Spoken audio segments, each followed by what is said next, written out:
Good afternoon, everyone. It's 5 o'clock nearly, so we are looking as though we're ready to rock and roll. I'll declare the meeting open and start with the acknowledgement of country. The Shire of Dardanup wishes to acknowledge that this meeting is being held on the traditional lands of the Noongar people. In doing this, we recognise and respect their continuing culture and the contribution they make to the life of this region, and pay our respects to their elders past, present and emerging. The Shire of Dardanup also respects and celebrates all cultures of all our residents and visitors to our Shire. Emergency procedure: in the event of an emergency, we'll head out from the door and across the road in front of the Bombers Club. The affirmation of civic duty and responsibility is there for councillors and staff. And in accordance with 5.23A of the Local Government Act 1995 and Part 2A of the Local Government Administration Regulations 1996, video or audio recordings of council meetings apply to all ordinary and special council meetings of the Shire of Dardanup. All recordings will be retained as part of the Shire of Dardanup records and will be made available to the public via the Shire of Dardanup website, excluding recordings of matters that council take behind closed doors. Thank you for all being here. The attendance is as will be marked. We do have an apology from Councillor Davies, who is ill, and we have a leave of absence for Councillor Hutchinson. We have one for Councillor Gillespie, but she's zoomed in. If you can hear us, can't you, Stacey? Thank you for acknowledging that. Previous meetings are there. Response to previous public questions taken on notice, there are none. Public question time, there's no public questions. We've got a deputation coming from Canella, so thanks Canella. Applications for leave of absence for the meeting of the 21st of May, any of those? Very good, we'll have a full team. Okay, 6, petitions, deputations, presentations. Canella Hope is going to present on a couple of items, 12.2.3 and 12.2.5. Thanks, Canella. Thank you. Firstly, I'll speak to item 12.2.3, which concerns 111 Garden Court Drive in Henty. Can you all hear me? Yes. I'm a planning consultant and I've been engaged to represent the owner. Peter, my client, is here with me tonight. Overall in this matter, Peter's very pleased with the recommendation to approve the 2 sea containers, and for several reasons we hope that you'll also agree with this. Peter purchased this property about 2.5 years ago with the smaller shipping container already there, and he bought on the second larger container, not realising the necessity for development approval. He's been very happy to lodge for this DA, but it's fair to say he's not found the process to reach this point as straightforward as perhaps it could be, particularly considering that the containers have been there for so long, all the time he's owned the property. And until this DA was advertised, that was without any complaint. As you know, the subject land is quite large, it's 3.36 hectares in size. Even with the larger container relocated close to the site boundary that's proposed in the application, neither of these sea containers are visible from outside of the property. And we say that that's the key reason to approve and why they comply. They're not visible for several reasons. One is the setback. They're well over 100 metres from both the front and the back boundary. The land's elevated. Garden Court Drive sits much lower and you look up to the property. Peter's property is heavily vegetated, and that includes a range of very large trees. The trees also cast shade, so that also obscures pretty much everything on his property, his house, his shed, the sea containers from view. Along the nearest boundary to the submitter, which was from 24 the dress circle, there is a thick, really tall hedge on this boundary, and this completely blocks views of the subject land from the south.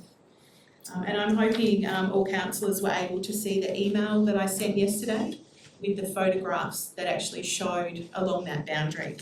You can't actually see through that big thick hedge. In terms of planning reasons to support the application, shipping containers, they are increasingly common, they're cost effective, but these containers are not visible, and that's exactly what the Shire's policy about sea containers is geared towards.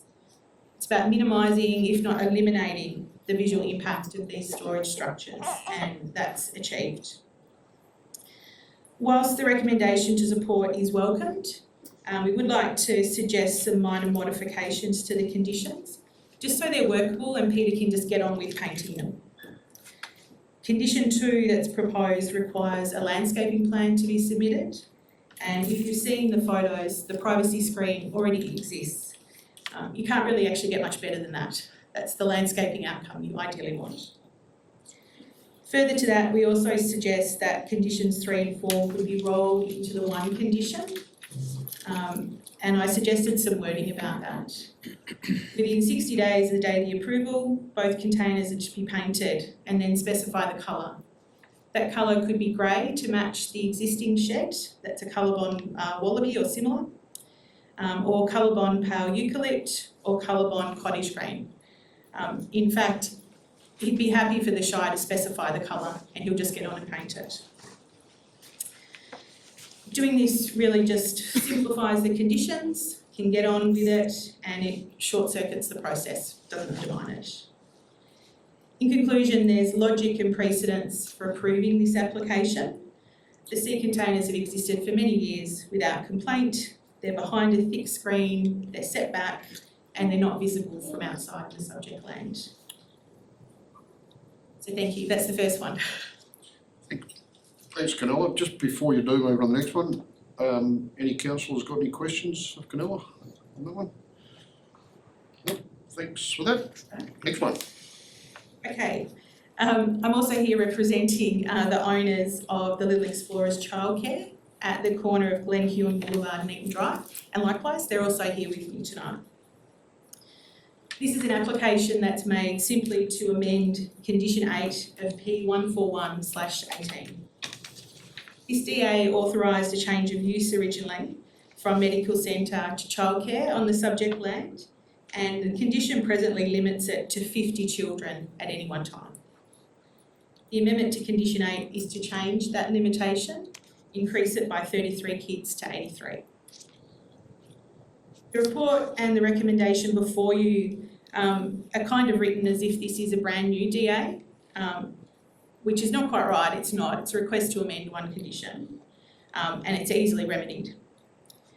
All of the, my client's very happy, likewise, with the recommendation to approve, but some of the proposed conditions, including the operational management plan, that is queried, and we don't believe that it's required. All of this material, and you can see it in the appendices in the report from, I think, page 277, it's already been provided. There's no noise issue to manage. There's no necessity to know the number of children per age bracket because of the restriction to 83 kids already set out. The parking complies. In fact, at 83 kids and 10 staff, they've actually got 2 over. So it's an over provision technically. And waste management's already been addressed. There's already a large area, plenty of space, and it includes a washdown. The client has also paid for an external traffic consultant that's already endorsed the traffic arrangements as well. So we don't suggest that that needs to be covered again. In addition, this operational information, it's not required or probably really technically capable of being requested because this is a P permitted land use on this subject land as well. It's not a D or an A use where the building is and where this restriction is proposed. Specifying the maximum number of children in the approval, it's simply about ensuring that a compliant number of car parking bays are continued to be provided. The site is pretty isolated. It sits alongside 2 very busy and we would say very noisy roads. That's the noise source. And the consent of the one neighbour that is alongside the playground, the area where noise might come from, they've actually provided their written consent to the application. It's provided in your appendices, but it's not actually discussed in the report. But we think that's a very important factor to consider. The person who could be affected or might be a reason for an operational management plan, they're happy with 83 children. Despite that, the owners have consented to a condition that restricts the playground to 55 kids. At the moment it's 50. 55 relates to their licensing. They'd be happy to accept that as well. Last year, the Shire approved an extension for this 4th childcare room that these numbers relate to, and the year before, an expansion of the playground and the new staff car park. It's always been made clear by my client upfront that this significant financial investment was wholly about increasing the number of children. Despite these approvals, officers in December said that they didn't recognise the increase in numbers, even though they approved the renovations. Caris was only advised of this in December, and that was after the extension was already built. It's already licensed, it's ready to open, and now we're in April, and it's still not approved. We really hope that today the request to amend this condition can simply be approved, and tomorrow they can get on with operating their business. As you would know, childcare places are highly sought after. There's a shortage of childcare places to service the demand, and this is a well-located childcare that ticks all the boxes and is ready to go. So to conclude, we'd ask that you approve the amendment simply about the numbers of children. It's a P permitted use, and we don't believe that there's really scope for the operational management plan in particular. They just would like to get on with their project and move ahead. So thank you for the opportunity to present. Thanks, Canella. Questions from councillors? Yes, I have one question. In regards to the removal of the requirement of 1, A, B, C and D, if these items have already been addressed, is it not possible to just reissue them in consideration of the increased number of children? Yes, that material is already available. So yes, that could be approved. A lot of that information is addressed in the appendices. It's in a cover letter from me. It's been addressed in other emails. Yes, that could be approved in hand with the condition that's been sought to be amended. We don't believe it needs to be another action again to produce another plan to then wait to have that approved back and forth. It's already there. Look, and I'll probably take that a little further and ask a question of our Director of Stonewall Development.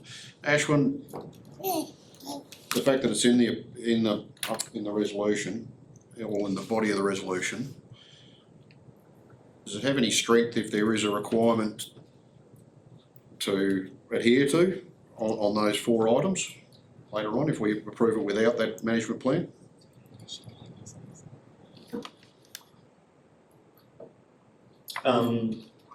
Yes and no, to answer the question, Chair President. So the noise management for outdoor play, it's less about the 55 children being in the playground area A. It's more about how you manage the noise, for example, about balls hitting a fence, what play equipment is supposed to be used, and typically, other than the noise generated from the kids screaming and playing, those are the other noise sources we're trying to manage, and what we're really trying to do is future-proof the area as well. So in terms of future occupiers and adjoining sites, when they're there, we're still managing the site appropriately, and the noise management plan in that regard will address those noise sources. In terms of the number of children per age bracket and the waste management plan, that's tied. Typically, in my experience with child mining centres, there has to be understanding of the volume of waste created, and this is a 65% increase from what was previously approved. So really all we're seeking there is to understand what extra waste is being produced, and do you have the volume capacity to manage that? And waste management intersects with amenity in terms of, if there isn't sufficient waste management on site, it attracts rodents, odour, rubbish flying. So all we're seeing in that regard is that there is enough volume of bins to cater for the additional waste generated. And the parking is really about ensuring that the parents know that where the main drop-off is for the kids and where the main drop-off is for the staff. And so the parents don't use the staff car parking, which ultimately will attract more traffic to Moran Place, which is what we don't want. And we really want to consolidate and concentrate the traffic to the main street. which is Glen Hilton Boulevard. So these are ways to manage that. Second question on that one. If in part one of the resolution, we took out and before the approval takes effect, so give them the approval, but say as part of that approval, in the next 3 months, we'd like to see those operational plans come through, is that workable? Yes, it is. Yeah, but they can start tomorrow, but launch the plan in the next 3 months, at the moment they've got to launch the 3 before the approval takes effect. No, 3 months from the date of this. Yeah, that's when it's got to be in, yeah. Anyway, talk You can, about it, so but you can be can, done. yep. Yep. You happy, Canella? Yep. Can I just add, the playground already exists. The Shire's already issued a development approval to expand the childcare for the 50 children that are already approved. That approval does not include any noise management plan.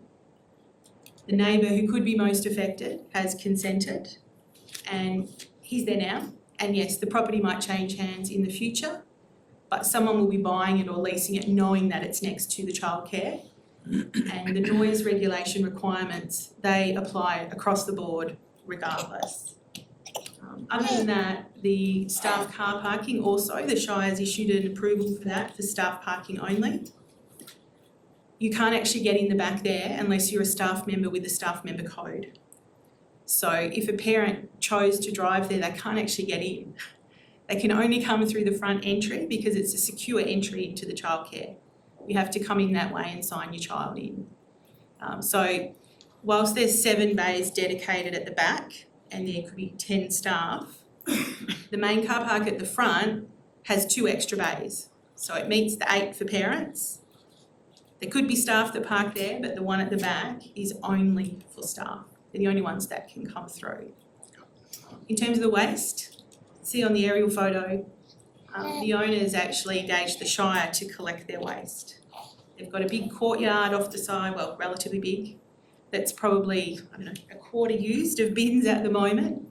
There's plenty of space for more. It's got the wash down requirement all satisfied. We've provided in the application an estimate of the likely waste generation, given that this increase is about children in the older age bracket.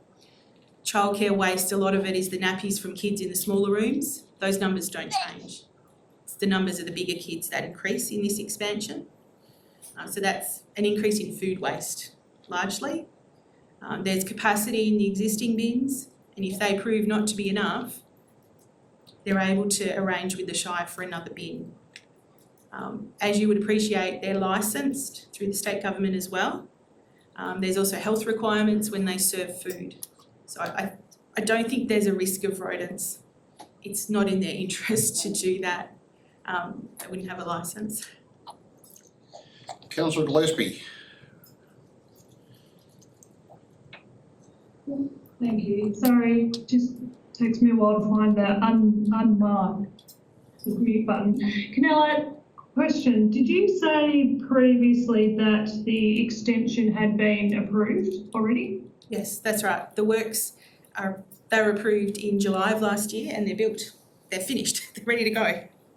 But the number of children in the original approval says 50. So that wasn't approved, even though they were under the impression that it all was. Okay, so just a question to Ashwin, if I can, through the chair. All the points A, B, C, D under point 1, would that not have been a requirement for the original extension approval? It would have been if it was applied to the original approval. That's correct. That's correct. That would have been applied for the 50 children. I'm not sure if the approval actually contained those conditions, but we could have requested it and imposed it at the time of the approval. It doesn't So include. did we request it? It doesn't include that as a condition. It doesn't include it as a condition, and it's a P use. It's a P permitted use. Do you know with the P use, it's only the works component that the Shire effectively has authority over. It's permitted to be a childcare. The number of children is specified in that approval correctly because it relates to the number of parking points. Okay, thank you. Thanks, Stacey. Any more questions? Thanks, Canella. Thank you. Yep.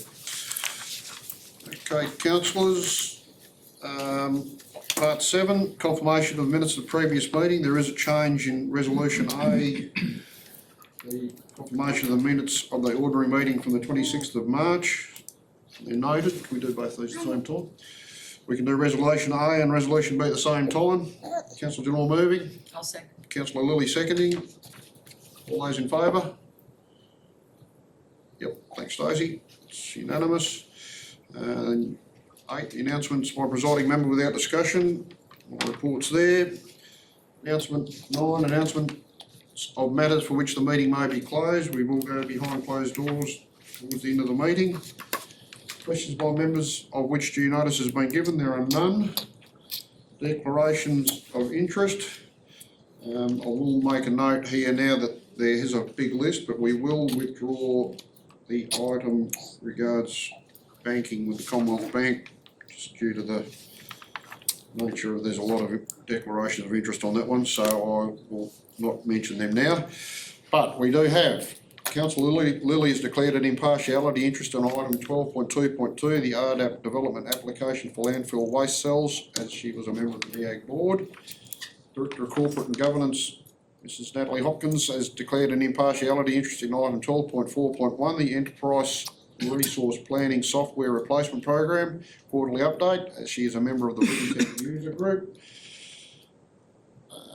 I have declared a proximity interest in item 12.5.1 of the Integrated Planning Meeting, which contains a staff budget request involving Dales Line, and it's a proximity interest. CEO, Ms Andre Schonfeld, has declared a financial interest in item 16.1, CEO performance review as it relates to his employment. Councillor Janor has declared an impartiality interest in 12.5.1, resolution E, as his son is a member of the Burra Cup Cricket Club. Any more declaration, Theo? Mr. President, yeah, I need to declare impartiality interest in the childcare centre, 12.25, as my daughter works there. Theo?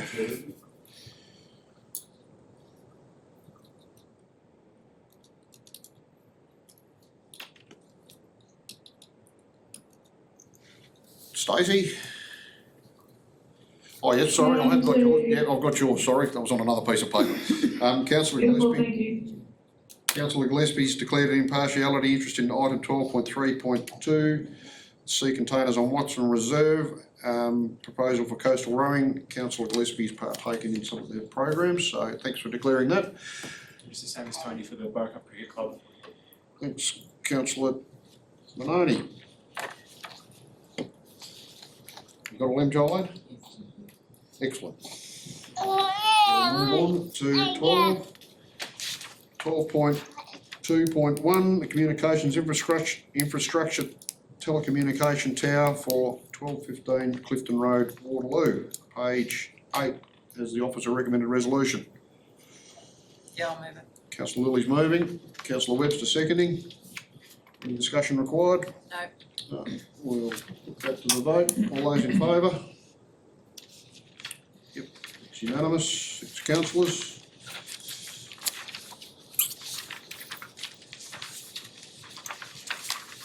12.2.2, the RDAP development application for landfill waste cells for lot 2, Banksia Road, Crooked Brook.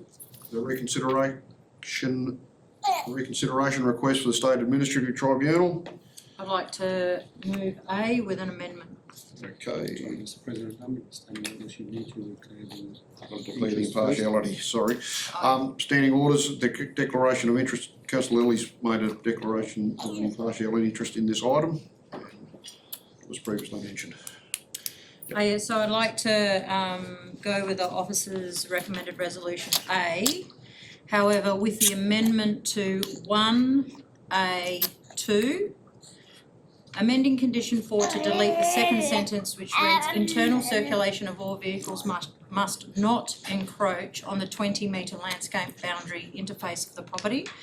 I don't believe that that should be deleted, because then we will have vehicles encroaching on the 20-metre boundary, and that boundary buffer is there for a reason, to protect the boundary of the property.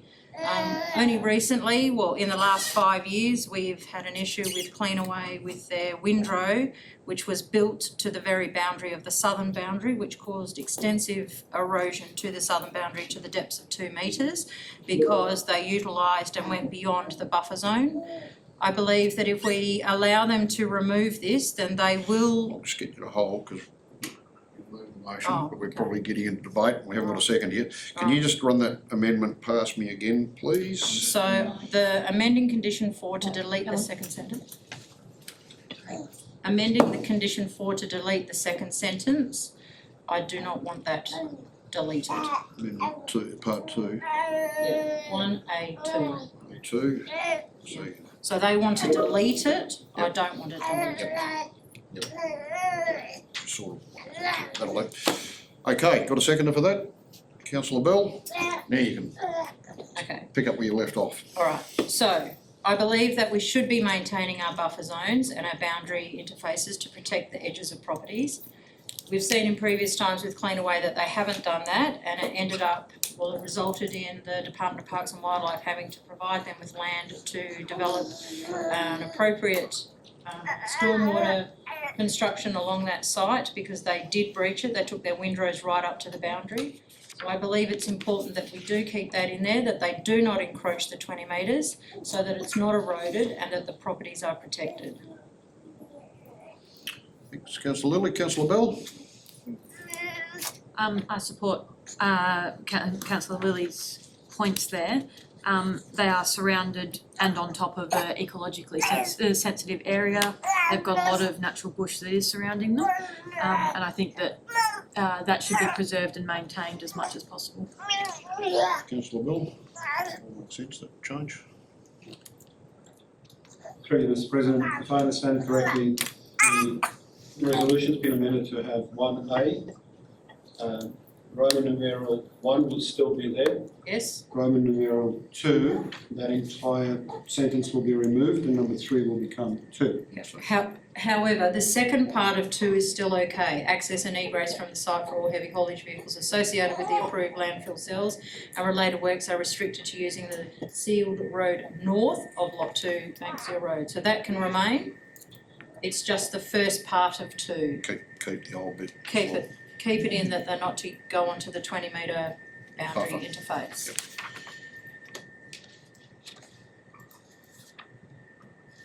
Everyone understands that one? So it would be amending condition 4 to read, the internal circulation of all vehicles must not encroach on the 20-metre landscape boundary interface of the property. Access to and egress from the site for all heavy haulage vehicles associated with the approved landfill cells and related works are restricted to using the sealed road north of Lot 2 Banksville Road. Mr. President, I don't know what the original condition said off the top of my head. Because the second part of that actually says the amended condition would therefore read and then follow. So I'm not sure where the internal circulation was left on it. I don't know if the Director of Sustainable Development is able to pull that up.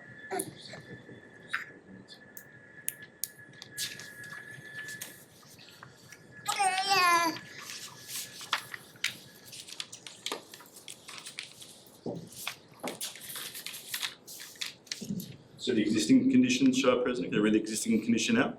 The existing condition is access to and egress from the site for all heavy haulage vehicles associated with the approved landfill cells and related works are restricted to using the sealed road north of Lot 2, Banksia Road, full stop.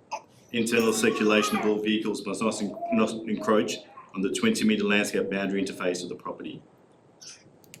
I would like that to be maintained. Right.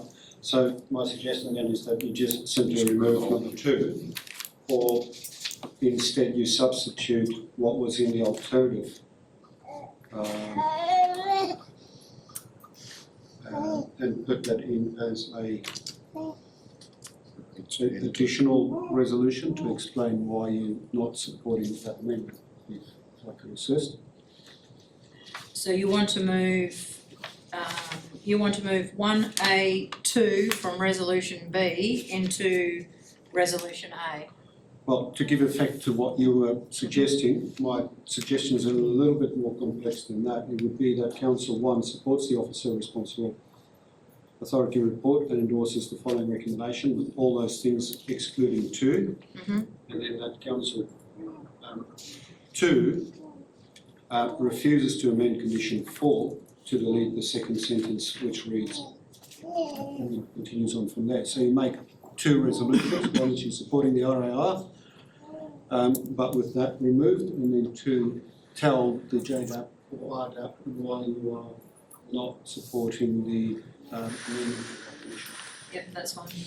Well, give me a moment, I'll just work with the ESO to sort that out. Okay, we've heard debate. Is anyone against that? Further for? Councillor Janor?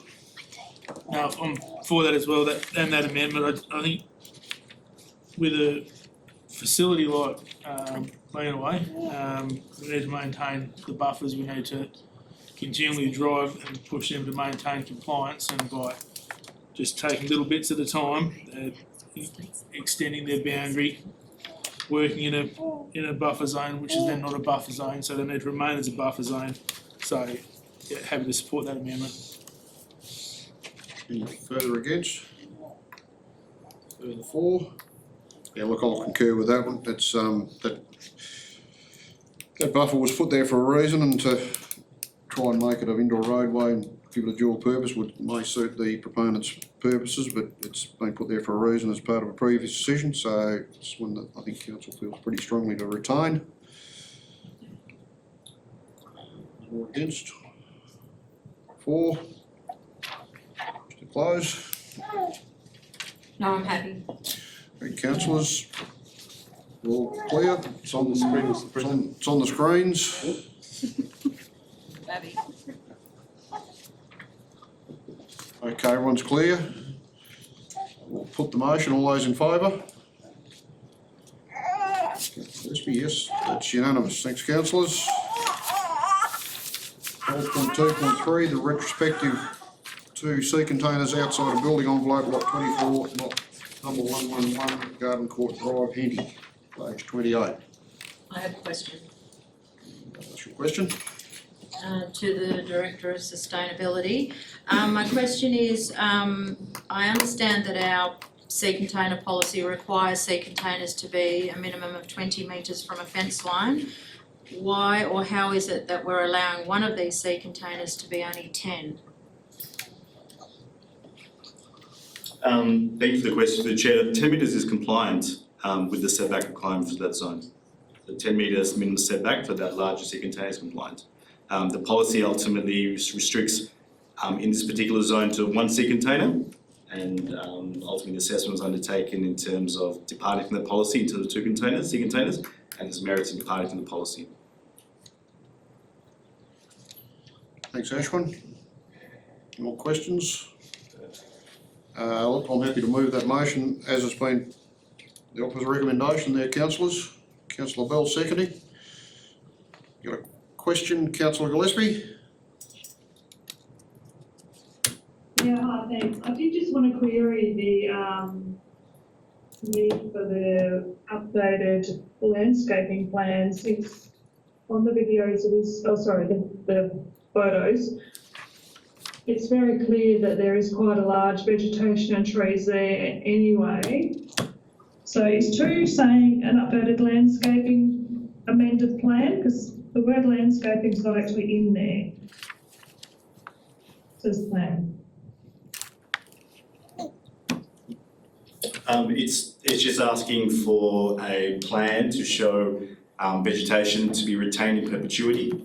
All it's really doing is ensuring that that screening will be there for forever and a day, and that to ensure that there's only, if anything, filtered views will occur, and there's no way that vegetation between that boundary and the actual sea containers can ever be removed and will be established and instilled in perpetuity. That's what the intent of that condition is. Thanks, Thank Ashwin. you. Yep. Apologies for the distractions tonight. Dad is on his way. My question is around the wording of point 2. So we're giving the proponent, if council chooses to do, giving the proponent approval from tonight. I understand that there's been some compliance action against this applicant in the past. What happens in terms of that if council goes either way on this today? Sorry. Do you want me to clarify? Yeah. Yep, Yes. sorry. So if council say that yes, this is fine to keep these sea containers here,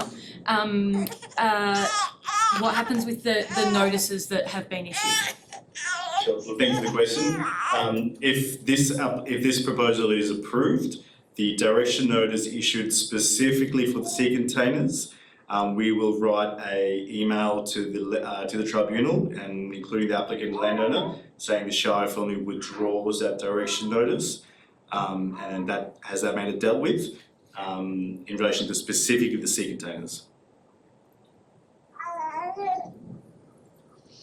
Okay, councillors, that's any more questions? We'll move into debate. Yeah, well, councillors, we've heard from the proponent's planner there. There was a request to remove the landscaping plan, but it just gives some integrity into the future to keep that in place. As for the colours, we're not going to tell you how to do everything, Peter. You can pick your colour as long as it's not blue. But yeah, look, no, the block, it is well screened up there. So the commentary around that is certainly on the mark, and this will, yeah, hopefully an approval will negate that need for the compliance action on the sea containers. Councillor Bill, do you wish to speak? Anyone against? Any further for? Okay, I'll put the motion. All those in favour? Thanks, councillors, it's unanimous. Next item is 12.2.4, outbuilding lot 2, 10 McRae Lane, Millbridge, page 38. Mr. President, there was a conflict of interest declared by the Director of Infrastructure. No, which one? Childcare. Sorry, next one. I'm happy to move the resolution on page 38 and 39. Councillor Manani seconding. Any discussion required? Discussion required. Okay, we'll put that to the vote. All those in favour? Yep, that's everyone. Thanks, councillors. Now we'll move on to 12.2.5, noting that the Director of Infrastructure has declared the impartiality. Page 46 and 47. Councillors, I'll move this one, but with a slight amendment. Part 1, we can remove and before the approval takes effect.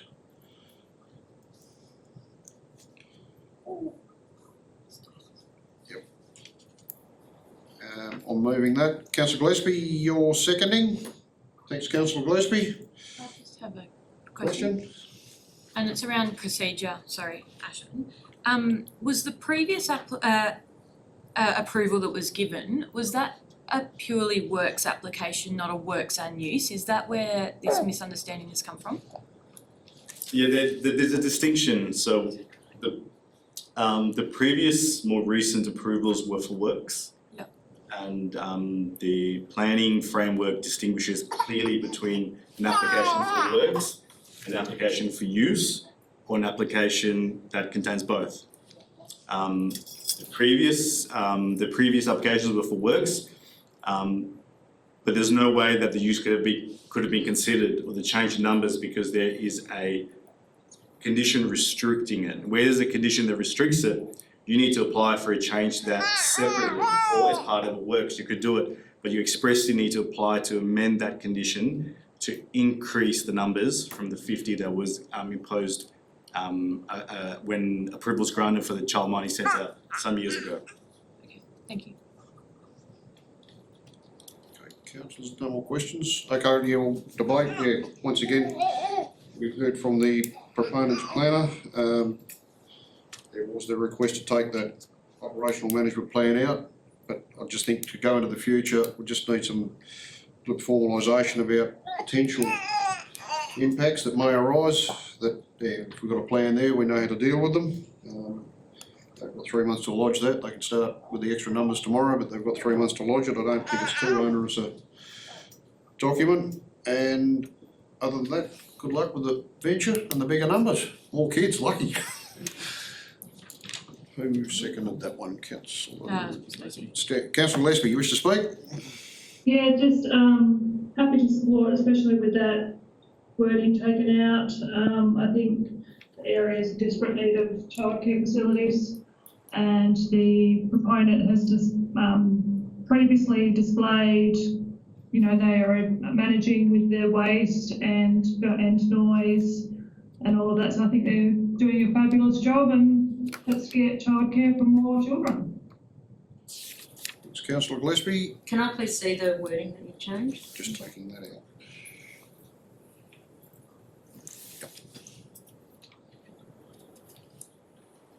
Anyone against? Further for? Okay, councillors will put that to the vote. All those in favour? Must be included, yep, that's unanimous. Thanks, councillors. Okay, into the infrastructure directorate.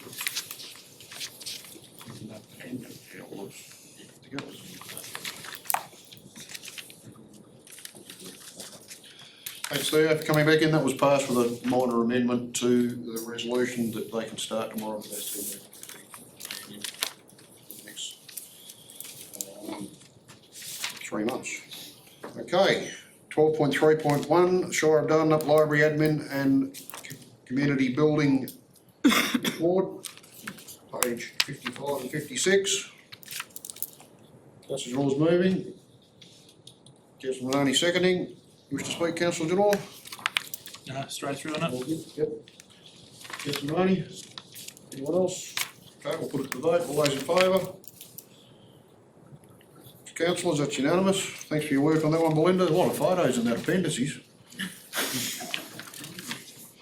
It's fun, what can I say?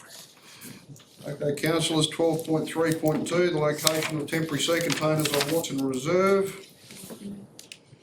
Councillor Bell's moving the resolution on Well, page... actually, I have a question first. Question first, yep. If I'm able to ask Nancy since she's here. This is where, is the location that's specified in the agenda, that's your understanding of what came from the site meeting? Sorry, I'm partially deaf. You'll have to yell. I'll try not to yell at Stacey as well then. The location that is specified in the agenda at Watson Reserve, is that what your understanding was from the site meeting that you guys had? Yeah, it was a fabulous site meeting. Everybody agreed it was a great spot, so thank you for asking. Councillor Bell's moved. I'll second it. Councillor Lilly seconding. Wish to speak, Councillor Bell? I think we've spoken a lot about these guys in the past, and I'm definitely in support of the community activation that they're doing down there. We've already talked about sea containers in length in the last few weeks, but I think they're being put to great use and by a great community group, so happy to support it. Councillor Lilly? Councillor Janore, you got your hand up. Yeah, just a quick question if I might. With this being temporary, we are still reviewing the overall Watson Reserve master plan at some point, is that correct?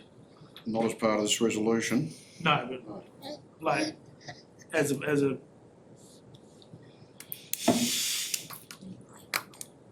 Mr. President, there's no direction been given that we have to review the Watson Reserve Master Plan. If you wish to do that, you could include it in this resolution as well, which would make sense if you are considering that this is only temporary, and then what after that? So, the officers did provide an additional consideration to council on page 67. If that's not included, then we'll just keep going, but it will only yeah, I suppose just looking at it being temporary, I suppose at some point down the track we need to. So you want a date in there? No, I don't think a date. Councillor Maloney? Roughly what the cost is to review the master plan like that. I know you can't give an exact number, but ballpark, is it 10, 100 grand, like what does that cost? It's more staff cost, operational. I'll let the director talk about this a bit more. We've now done 3 of them in the past. The Barakat one, the Dartmouth one, and now the Eton Foreshore one. So it's quite a bit of staff time that goes into it, and then obviously liaising with the community and setting up a working group and going through that process, as we've done with the others. So a ballpark figure is hard to say, but it will be 12 months of work for staff. So the other alternative, if it's not resolved tonight, council will be reviewing the corporate business plan in May. That will be presented to council. And if at that stage you want us to include an action like that, that would be another opportunity to say, Mr. CEO, we'd like you to include an action to review the Watson Reserve master plan. So that's another opportunity to do that. Thanks, Andre. Stacey, question? Yeah, thanks. Probably a couple of questions. When was the last concept plan for Watson's done, Andre? 2021. That was a review. Through you, Mr. President, it was 2021. It was reviewed. And I can't quite remember, but I don't think there was much that the community wanted to change in that area. But another question would be, if council felt the need to add the Watson's Reserve concept plan onto this motion, would that delay the rest of the motion of actually getting the sea containers there? Also keeping in mind that if council approves the sea containers tonight, then I believe Coastal Rowing will have to put in a planning application or something, which will be advertised for community consultation. Is that right? So community will still get a chance to comment on this. Through the chair, that's correct. So the intent was to identify a location where it could go. Council's also made a previous resolution saying that it could only be there for 6 months. So we will now expect a planning application to come in. That planning application will be advertised to the community, and the outcomes of which could either be approved under delegation if there's no objections, but if there are objections, then we have to bring that back to council for consideration. So whatever that development application is, council may want to make that a temporary application through conditions if required. If you do add the Watson Reserve Master Plan review, that would not hold up the planning application process in my mind. Depends on how you word the resolution. But as I said, it's not something that you have to decide on tonight. It is something that you could do at the corporate business plan review as well. Thank you. Okay. Councillor Bell, debate.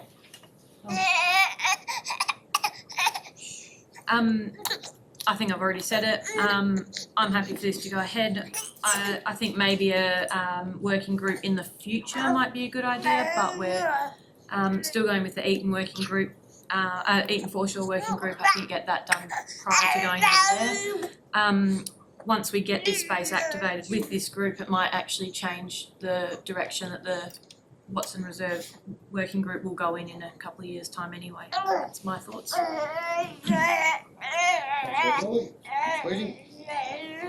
No, I think we need to allow this to move forward and activate this area and provide another opportunity for the people of Eton along that foreshore area.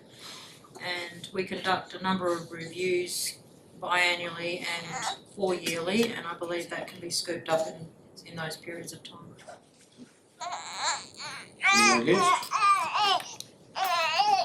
Okay, councillors, I'm going to propose an amendment to this one as well to include that Watson Reserve review and add, if we have a seconder, to review the Watson Reserve Master Plan during 2026 to come back to council at the end of 2026.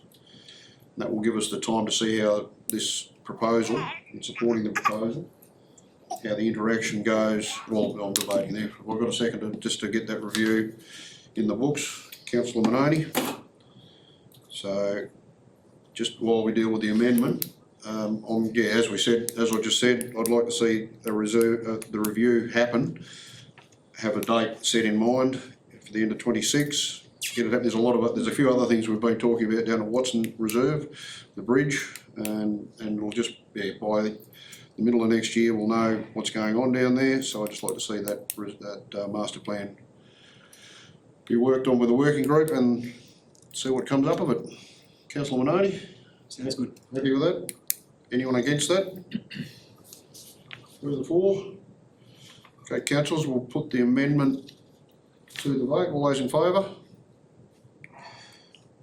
I've got 5 against, 6 against. Councillor Bell against.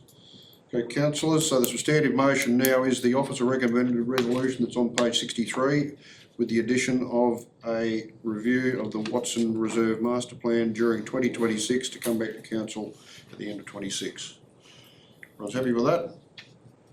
That doesn't prevent the sea containers no. from being put in. Okay, anyone further for? Against? Okay, if you wish to close, councillor Bell, happy? Put that to the vote, all those in favour? Councillor Gillespie, yep.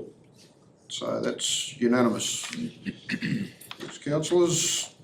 Into the corporate and governance. The ERP Software Replacement Program, Director of Corporate and Governance, Mrs. Natalie Hopkins has declared an impartiality interest in this item as she's in the Software User Group Committee.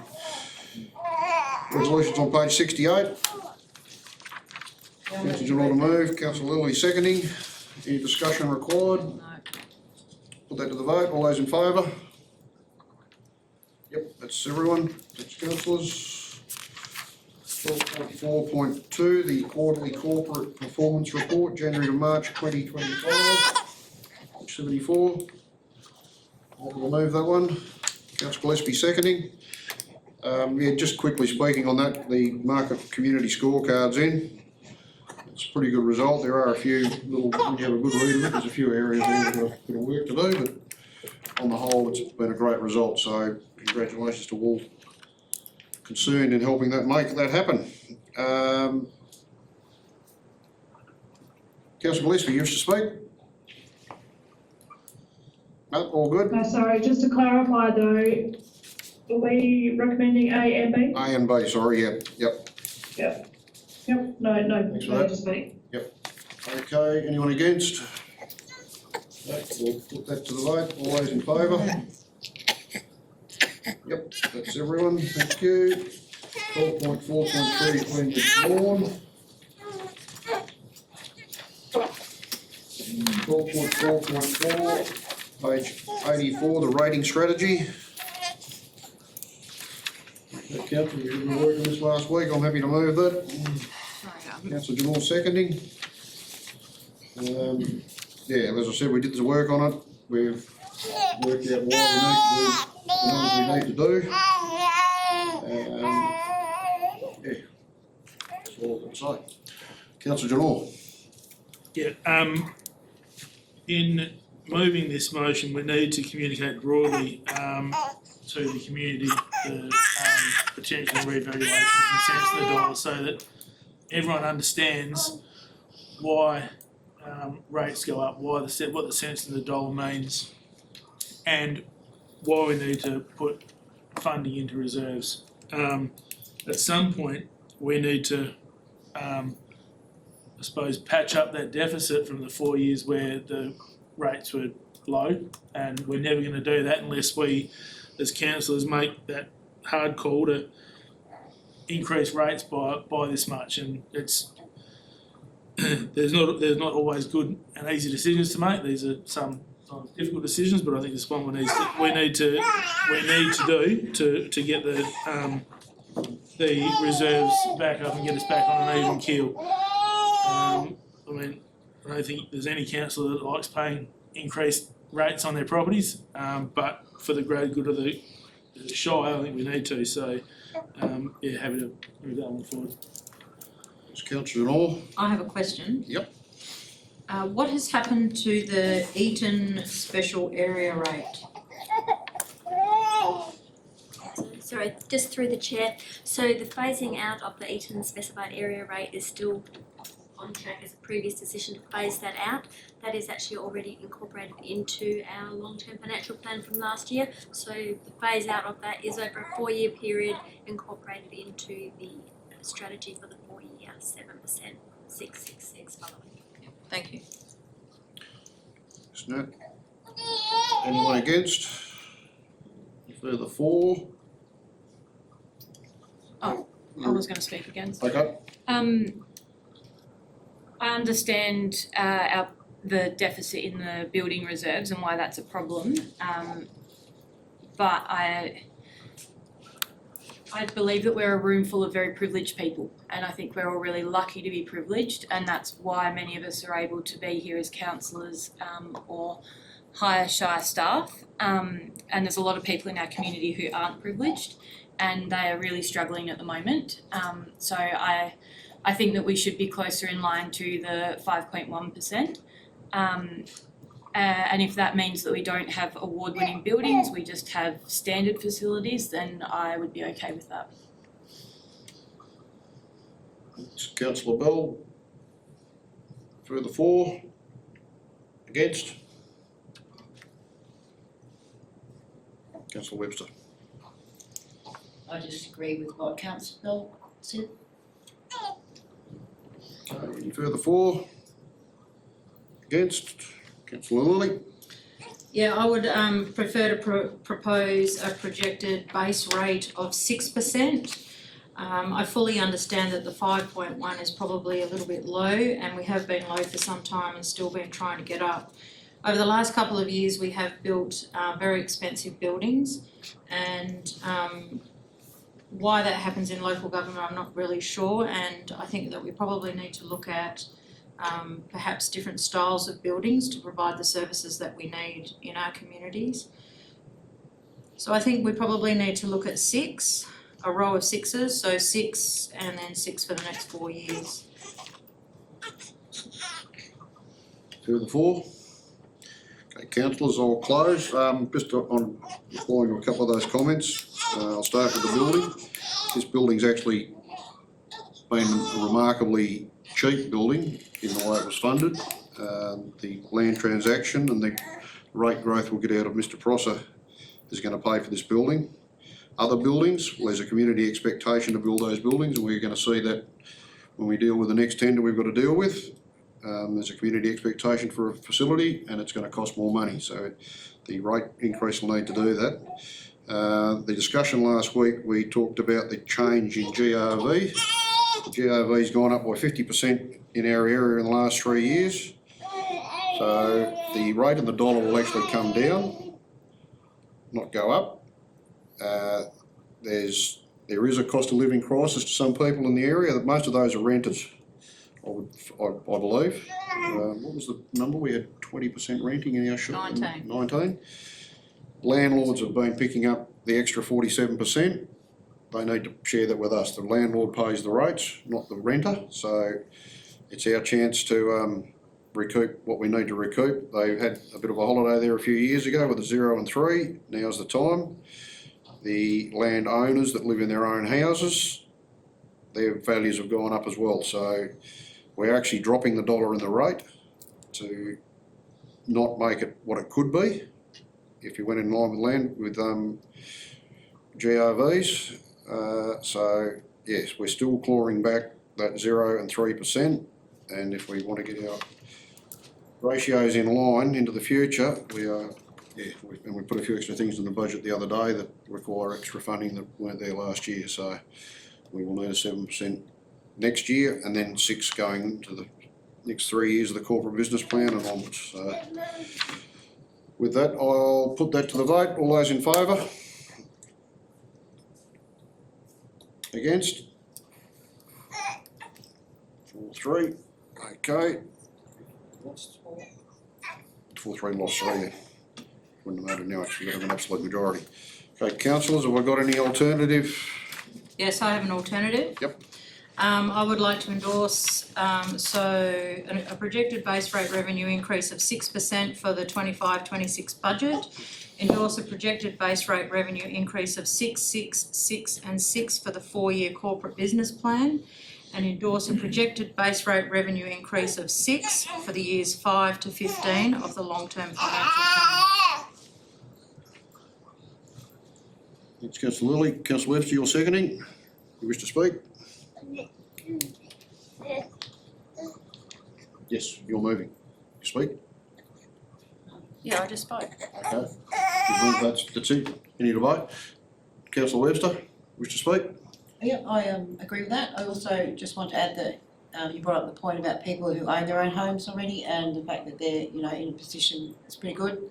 But a lot of them will be selling their homes because of, you know, the cost of living increase. It's not about the rates at the end of the day, like you say, it's not about that. But it's maintaining a home, the cost of maintaining with tradespeople, etc. I think that they'll be struggling all round, not just the renters. Okay, anyone against? Any further for? Okay, councillor Lilly, you wish to close? No, I'm happy that we go forward with a 6. 5.1 is definitely, 5.1 is definitely too low. I think 7 is pushing it a bit high, considering the economy. I fully understand that our statistics are showing that 30% of people own their properties outright in Dardanup. Another 45 are on a mortgage, which are probably most of our families. And then we've only got a 19% rental. So I do believe that we can comfortably go for a 6. I think 7's a bit harsh. Yep, question? Sorry, just one question. With dropping from 7 down to 6 for the first year, where does that put us with our budget and items we were discussing in the IPC? And how much are we gonna now not be able to put into reserves, and how many of those projects and planned renewals and repairs are we potentially gonna have to cut out of the next year's budget? What's that one? Natalie? Yep. And answer that. So through the chair, so our current long-term draft plan, long-term financial plan, has a forecast surplus of around 255,000 for the year ending 30 June 26. What that means is reducing down from 7% potentially to a 6% if endorsed. We're looking at around 180,000 loss of revenue. So that will pull down that surplus if the intention is still to try and build up the reserves with potentially a small increase from the 5 to the 6% initially, but it'll still predict, although it's in draft form, an estimated positive position, but it'll be a fair amount lower in the surplus at 30 June 26.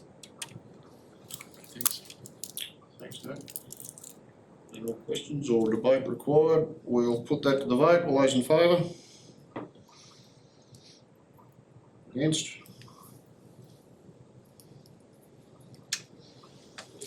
Yes, majority, didn't it? Yep.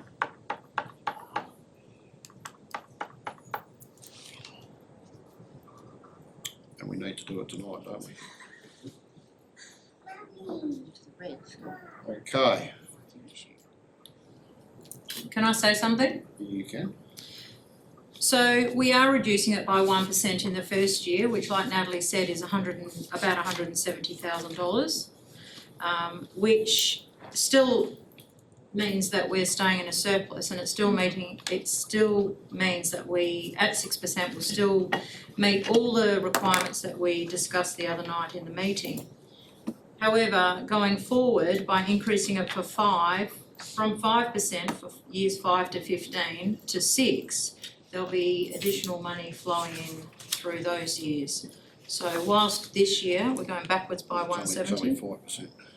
Yeah, but in my amendment, I made it 6 for years 5 to 15. Okay, did you get that? So the reduction from 7 to 6 does not put us in deficit for this year, and that's what's important. And the gain that we're going to make in years 5 to 15 with going from 5 to 6 should make up any differences. Without seeing, are we able to get up there?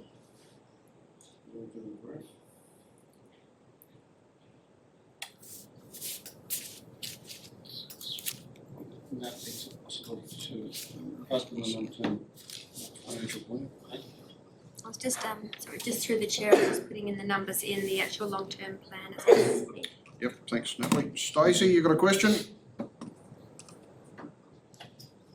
Yep, sorry, just looking on page 88, that chart there, rate increase will now be 6 all the way along there. That's correct. So then it's clear, like 2029 to 30, we're jumping from 3.5 projected to 6. Then again the next year, etc., etc. So we're not banking so much now, but that will come into effect later on if we stick with those projections. I can just add through the chair, so with the long-term financial plan, it will reduce down our 25-26 forecast surplus from around 255,000 to around 86,000. The plan still stays in a positive aspect for the full 10 years at the consistent 6% from year 1 through to year 15. Our depreciation, as we're sorting out that ratio on the depreciation. Yes, we will. Yep. I'll just make a suggestion, we go 6.1, because we see the other day, we put an extra 1% rate rise requirement in. Extras we put on. Cheryl, I can't hear any of that conversation. Yeah, I'm just having a quiet talk with Ellen as the mover. Okay, secret. Secret squirrel stuff. Through the chair, if I may, you've now had 2 different resolutions. We do need to get a decision by absolute majority. You could let it lay on the table, deal with the rest of it, and then have a conversation later on, or move yet another motion now to try to resolve it. And the question is, what should the percentage be under A, what should it be under B, and what should it be under C?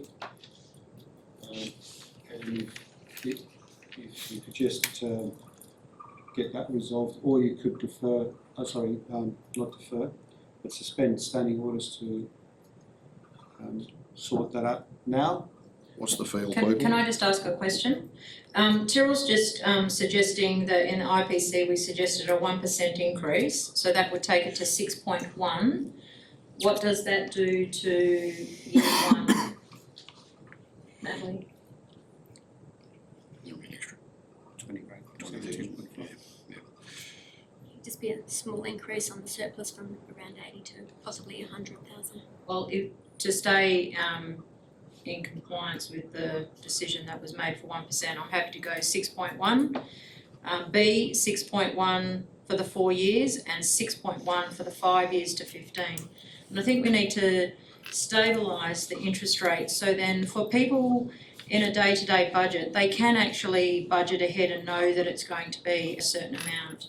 Jumping from 3 to 4 to 5 to 6 to 0 is very disconcerting, and it also gives the impression to people or to our residents that there's a lot more discretion at bay than there really is. At the end of the day, we have a number of things. Oh, 6.1 for the corporate business plan for the 4 years. Yes, and C. Yeah, I'll second that. Can I just suggest, do 6.1 next year and 6 for the rest? Okay. Then that's easier and it's straightforward to do what Okay, you were saying. alright. but So just- 6.1 for A, and then 6 for B and 6 for C. Yep, and I'm happy to second that. Now go. Yeah, right, so I just think that we need to be more consistent rather than having numbers that change significantly between 3 and 0 and 5 and 6 and 7. I think that's very disconcerting to residents. It also gives them the impression that we have a lot more discretion or ability to just pick numbers out of the air, and that's not the case. I think we need to provide a stable financial environment for the Shire, and I think if we stick with 6, going forward, unless there's some sort of massive windfall in the future, I think it provides a lot more stability for our residents. So I'm happy to go with 6.1 for A 6 for B and 6 for C. Thanks, councillor Lilly. In seconding it, yep, concur, and just noting that we did ourselves put an extra 1% requirement in the rate rolls out of the IPC. We're going into the future, we've made at 6% and then right through. We need to hold the line going into the future. Prior to 2019, our long-term financial plan did show 5s and 6s, but as a result of some government edicts, we had a 0 and pulled the long-term right back, and we are paying the price because we just ran our reserves down. These consistent numbers going into the future give us a better opportunity to top up those reserves and get us back to the financial footing that we enjoyed prior to COVID. Any further, anyone against? Further Clarification. So just add through the chair, if I may, we'll also need to look to update the minimum rates in part of resolution 3. They'll be risk less than what they are. Thanks, Natalie. Any further for? Against? Sorry, just a question, just what Natalie was saying, do we need to specify that in the third point of the resolution before we move it?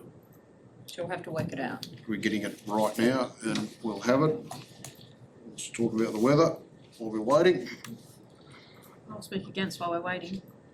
And it's a partial against because, like I said previously, I understand that we do have ratios to meet, we do have requirements, etc., that our hands are tied on and we have to do. We have to maintain buildings because if we're not maintaining them, they become derelict. But my understanding from what I understand from what I've been told is that if we build a very expensive change rooms, for example, because we'd like to talk about that in the future, it costs more to maintain an expensive building. I understand that there's play there and it's not necessarily correct. So in the future, I think that we could reimagine our scope of works for what we're to still try and deliver on services and facilities, but have them within our means rather than high level facilities. Thanks, councillor Bell. Any further for? Against? Got a number for us? Thanks, here it is. Minimum rate will be $17.24 for residential and $18.27 for all others. I just have one more question. Natalie, is it possible for you to give us a predicted average increase per rate payer?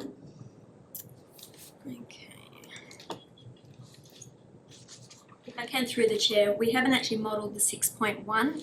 In modelling the 7% scenario, that did equate to an average, just bear with me and I'll bring it up.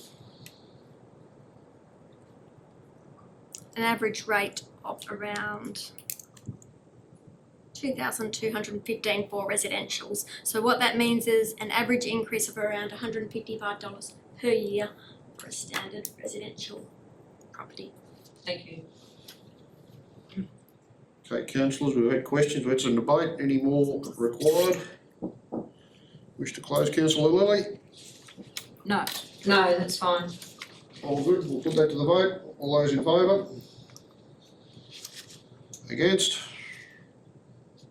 Councillor Gillespie against. 6-1. You voted for it, didn't you? Yeah, thanks, councillor. Thanks, councillors.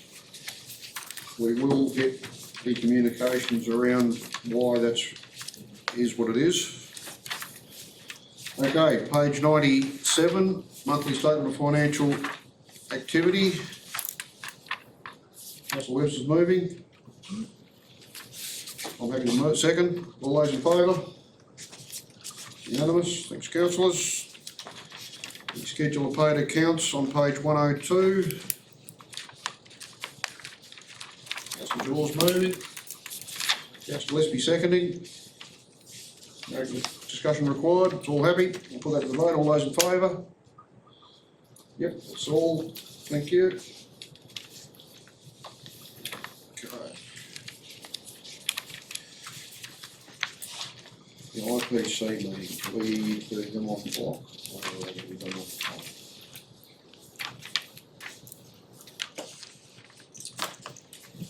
Natalie, is there any reason the IPC can't be moved on block? No, it requires an absolute majority, does it?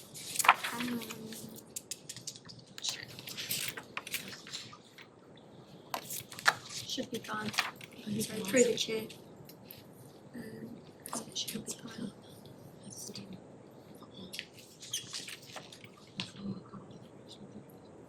It's got to pull out. We've got to pull the I out though. Who? Oh, sorry, we've got to pull I. Sorry, I've got let's proximity. just go from A through to. Okay, resolution A, and yeah, noting in, I'll declare the interest as we get to each resolution, councillors. Resolution A, that the council receives the minutes of the Integrated Planning Committee meeting held the 9th of April 2025. Councillor Lilly's moving, Councillor Bell seconding. Any discussion required? All those in favour? Yep, that's everyone, thank you. Resolution B, the transfers to Parks and Reserves. Councillor Lilly's moving, Councillor Manani seconding. All those in favour? Yes, 7, thank you. Resolution C, transfers to the Building Maintenance Reserve. Councillor Janol moving, Councillor Bell seconding. I just have also a question. Yes, This motion can stay as it is following the rates motion? Through the chair, yes, it can. What will end up happening is we may have a little bit of a bigger surplus than initially anticipated with the 5.1% increase. And that's something that council can then in next financial year decide to transfer more to the reserve. okay, put that to the vote, all those in favour? Thanks, councillors. Resolution D. Where was the cricket parliament? Resolution D, the community events, library programs and donations. Councillor Janol moving, Councillor Manani seconding. All those in favour? That's everyone, thank you. Resolution E, I've got 2 impartiality interests in this one. One is from Councillor Janol, his son is a member of the Burracup Cricket Club, and Councillor Manani is also declared an impartiality as he is a member of the Burracup Cricket Club. Do we need to for fire brigades? Sorry, I didn't think of that. For the verge control. It's not actually a fire brigade job yet. Okay, councillors, with those 2 impartialities, got a mover? Councillor Lilly moving, Councillor Bell seconding. All those in favour? Yep, 7, thanks councillors. Resolution F, the draft schedule of fees and charges. Councillor Lilly's moving, Councillor Bell seconding. All those in favour? You got us, Councillor Gillespie? Yep, thank you. Resolution G, the Shire of Dardanup Workforce Plan. Councillor Bell moving. I'm happy to second that one. All those in I've got a Question, question. yep. Does that include a sea container person for Ashwin? Through the chair, he's got enough, he just needs to fill the vacancies. Just got to get people to do the job. Okay, thanks for that one. All those in favour of that one? Yep, that's everyone, thanks for that. The resolution H, the debt management plan. Councillor Bell moving, Councillor Lilly seconding. All those in favour? Councillors, that's 7. Okay, resolution I, I'm declaring a proximity interest in this one. Councillor Lilly, if you can chair the meeting, I will leave the room. So do we have a mover for I? Oh, hang on, we better wait for him to leave the room.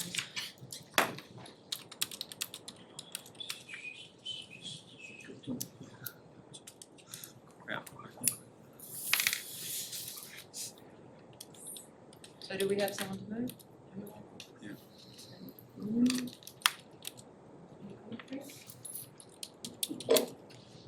Good result. Good result? Right. Anyone against? Where's Stacey gone? We'll just check if she's still on the line. Stacey, are you still there? 1, 2, 3, 4, 5. You still have a quorum Madam Chair. Alright, all those in favour? That's all, everyone? Thank you.